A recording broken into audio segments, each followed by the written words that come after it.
100 बार तमन्ना से उतरे हैं गहरे पानी में, कि 100 बार तमन्ना से उतरे हैं गहरे पानी में, अपने इस समाज की प्यास को बुझा के रहेंगे। और जो सर कभी झुके तो नहीं थे, दबाए गए थे, उन सरों को फिर से उठा के रहेंगे। और अंधेरों में रहकर उजाला भूल गए हैं जो, कि अंधेरों में रहकर उजाला भूल गए हैं जो, उन घरों में फिर से चिराग जलाकर रहेंगे, उन घरों में फिर से चिराग जलाकर रहेंगे। जो लोग ये कहते हैं कि डॉक्टर बाबा साहेब अम्बेडकर किसी एक जाति, किसी एक समुदाय के नेता हैं, या डॉक्टर बाबा साहेब अम्बेडकर ने किसी एक समुदाय के लिए काम किया है, तो मैं ऐसे लोगों को हरामखोर कहने का काम करूंगा।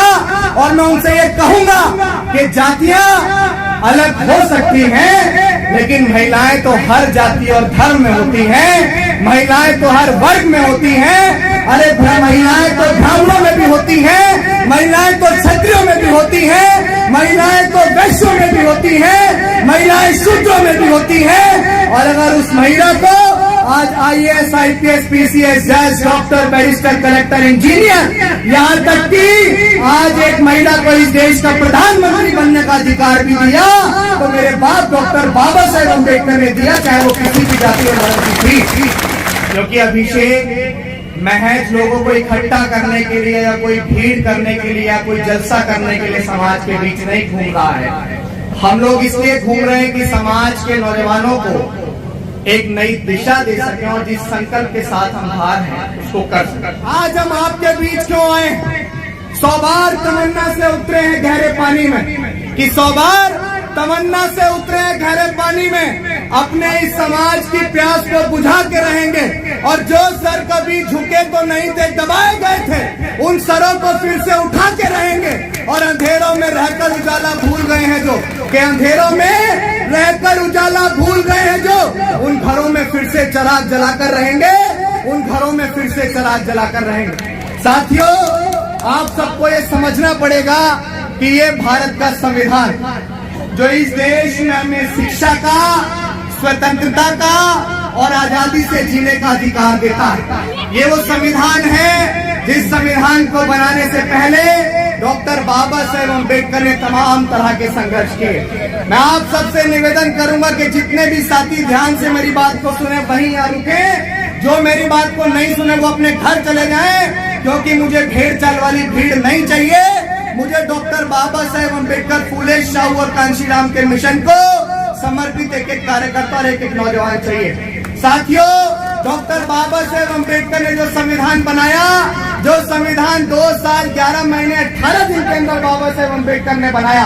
आप सबको ये समझना पड़ेगा कि उस संविधान को बनाने से पहले डॉक्टर बाबा साहेब अम्बेडकर ने क्या क्या त्याग, क्या क्या समर्पण और क्या क्या बलिदान किया। डॉक्टर बाबा साहेब अम्बेडकर ने अपनी 4 संतानें इस भारत के संविधान को, इस कागज के टुकड़े को लिखने में गवा दी।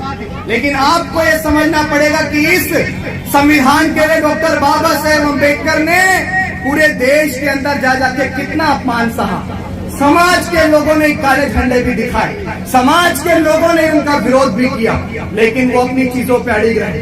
जब उनका बच्चा घर में मरा पड़ा था, वो विदेश जा रहे थे गोलमेज सम्मेलन के लिए, और ये बात कह दी गई थी कि डॉक्टर अंबेडकर को सदन के अंदर नहीं घुसने दिया जाएगा। उनका बेटा घर में मरा पड़ा था, उनकी पत्नी माँ रमाबाई ने साड़ी का पल्लू फाड़कर अपने उस राज रतन को उड़ाया था, और डॉक्टर बाबा साहेब अम्बेडकर अपने बेटे को घर में छोड़कर विदेश गए। किसके लिए गए थे? बताइए, किसके लिए गए थे? अगर डॉक्टर बाबा साहेब अम्बेडकर गए थे तो इस देश के शोषित वंचित तबके के लिए। और जो लोग ये कहते हैं कि डॉक्टर बाबा साहेब अम्बेडकर किसी एक जाति, किसी एक समुदाय के नेता हैं, या डॉक्टर बाबा साहेब अम्बेडकर ने किसी एक समुदाय के लिए काम किया है, तो मैं ऐसे लोगों को हरामखोर कहने का काम करूंगा।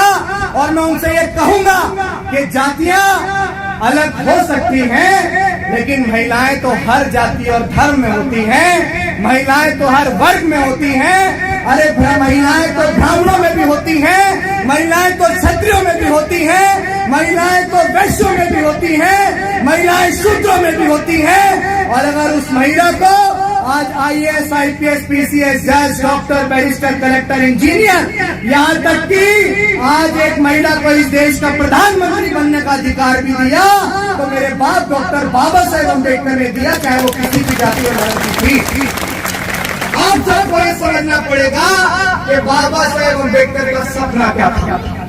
हाथ उठा के बताओ, जिस महापुरुष ने आपको मान सम्मान का जीवन देने के लिए अपनी 4 संतानें कुर्बान कर दी हैं, जो महापुरुष विदेश में पढ़ता हो लेकिन उसकी बीवी यहाँ देश में रहकर गोबर पाथती हो, दूसरों के घरों का झूठन मांझती हो और उसके बच्चे घर में बीमारी के कारण, कुपोषण के कारण, भूखमरी के कारण मर जाते हो, उस महापुरुष का क्या लालच रहा होगा?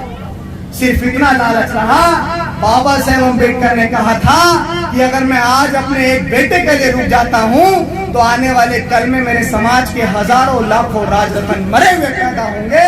तो आज आप सबको गर्व से ये बात कहनी पड़ेगी कि आज अगर आप 100, 200, 300 या 500 गज के मकान में रह रहे हैं तो वो प्रॉपर्टी आपकी नहीं है। वो प्रॉपर्टी अगर किसी की है तो वो प्रॉपर्टी डॉक्टर बाबा साहेब अम्बेडकर की है। अगर आपके पास बहुत सारी धन संपत्ति है तो वो धन संपत्ति आपकी नहीं है, वो धन संपत्ति डॉक्टर बाबा साहेब अम्बेडकर की है। अगर डॉक्टर बाबा साहेब अम्बेडकर ने संघर्ष न किया होता, अगर डॉक्टर बाबा साहेब अम्बेडकर ने अपने 4 बच्चों की कुर्बानी नहीं दी होती तो आज आप इस मुकाम तक नहीं पहुंच पाते। साथियों, अब आप मुझे बताओ कि जब हमारे महापुरुषों ने काम किया, बाबा साहेब अम्बेडकर ने भारत का संविधान बनाकर आपको वोट का अधिकार दिया। क्या अधिकार दिया? वोट का अधिकार दिया। और वोट का अधिकार देकर डॉक्टर बाबा साहेब अम्बेडकर ने कहा कि अब मैं इस देश में एक ऐसी व्यवस्था चलाने वाला हूँ कि अब रानी के पेट से राजा पैदा नहीं होगा। अब अगर राजा पैदा होगा तो वोट और बैलेट की ताकत से पैदा होगा। अब अगर राजा पैदा होगा तो किसी सामंतशाही और मनुवादी विचारधारा से पैदा नहीं होगा। अगर अब इस देश का राजा पैदा होगा तो भारत के संविधान और लोकतंत्र की ताकत से पैदा होगा। इसीलिए बाबा साहेब अम्बेडकर ने आपको वोट का अधिकार दिया। उसी वोट की वैल्यू को समझाने के लिए जब बाबा साहेब अम्बेडकर हमारे बीच से चले गए, जब उनका कारवा कहीं ना कहीं रुक गया था, तब उस कारवा को आगे बढ़ाया। हमारे रहबर पंजाब के रोपड़ के ख्वाशपुर गांव में जन्मे 15 मार्च 1934 को हमारे रहबर डॉक्टर बाबा साहेब अम्बेडकर का दूसरा रूप मान्यवर कांशी राम साहब, मान्यवर कांशी राम साहब ने कश्मीर से लेकर कन्याकुमारी तक साइकिल यात्रा की। आप सबके होश उड़ जाएंगे, बड़े से बड़े प्रधानमंत्री भी मान्यवर कांशी राम साहब के चरणों में नतमस्तक होते थे। मान्यवर कांशी राम साहब वो शख्सियत है जब इस समाज के लोग राजनीति के राह को भी नहीं जानते थे, जब इस समाज के लोग डॉक्टर बाबा साहेब अम्बेडकर को भी नहीं जानते थे, जब उनके कारवा, उनके आंदोलन को भूल चुके थे। बाबा साहेब अम्बेडकर सिर्फ महाराष्ट्र की धरती तक सीमित थे, लेकिन पूरे उत्तर भारत में डॉक्टर बाबा साहेब अम्बेडकर को पहचान दिलाने वाले, सभी महापुरुषों को मरणोपरांत जीवित करने वाले शख्स का नाम था मान्यवर कांशी राम साहब, जिस परिवार ने द एनिहिलेशन ऑफ कास्ट, जाति का बीज नाश पुस्तक पढ़ के अपनी DRDO वैज्ञानिक की नौकरी को छोड़कर इस शोषित वंचित समाज के लिए अपना घर परिवार त्याग दिया। इस समाज के लिए आजीवन अविवाहित रहे, उन्होंने अपना घर परिवार छोड़ दिया और वो इस साइकिल से गांव गांव, गली गली, कूचे कूचे इस समाज को जगाने के लिए निकल गए। और मान्यवर कांशी राम साहब ने सबसे पहले बामसेफ बनाया, फिर मान्यवर कांशी राम साहब ने दलित शोषित समाज संघर्ष समिति DS4 बनाया, और फिर मान्यवर कांशी राम साहब ने, जिसने इस उत्तर प्रदेश के अंदर 4 बार सरकारें बनाई, मान्यवर कांशी राम साहब ने साल 1984 को 14 अप्रैल को बहुजन समाज पार्टी का निर्माण किया। और उस बहुजन समाज पार्टी ने इसी उत्तर प्रदेश के अंदर, मैं ये बात आपको कुछ नज़्मों के साथ कहूंगा, क्योंकि देश में समाज के लोग बहुजन शायर के